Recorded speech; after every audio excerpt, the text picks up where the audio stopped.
Painting with words.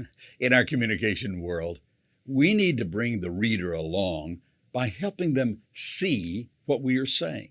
That means painting with words. Drawing the reader deeper into the meaning of the story or illustration that we're making. It means taking time to craft phrases and sentences for maximum impact. I recently came across a passage in the Old Testament that illustrates this beautifully. It's from a book we don't often read, Lamentations. The author of this book, probably Jeremiah, provides a first-hand account of Jerusalem and its people. And he doesn't pull punches. The downfall of this great city is directly linked to the sins of the people. So Jeremiah describes the sin this way. Talking about God, he said, "He wove my sins into ropes to hitch me to a yoke of captivity." Lamentations 1:14. Wow.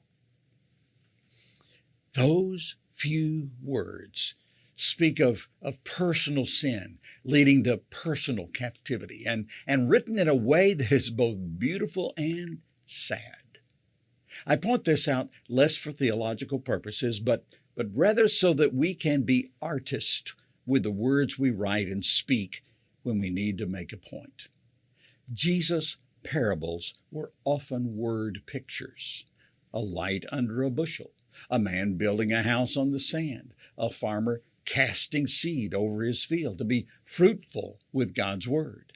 Pictures painted with words. In today's world, AI can write and rewrite your paragraphs. But in my experience, most likely it will not paint in such a way as to put visual images in the mind of the reader.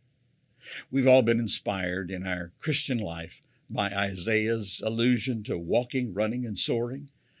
But those who trust in the Lord will find new strength. They will soar high on wings like eagles. They will run and not grow weary. They will walk and not faint. Graphic pictures, graphic words from Isaiah 30:41. A good exercise would be to go through your last newsletter or communication piece and see where you might use your creative writing to touch the hearts of those you are communicating with. Consider that verse from Lamentations once more. See how it impacts your heart. He wove my sins into ropes to hitch me to a yoke of captivity. Let's take the time and effort to be creative in our communications. You may be surprised at how the Lord will use that effort. This ministry seeks to encourage Christian media leaders all over the world, and you can read about it at our website, mediaalliance.net. And feel free to like, subscribe, and share this video. Thanks so much. God's best.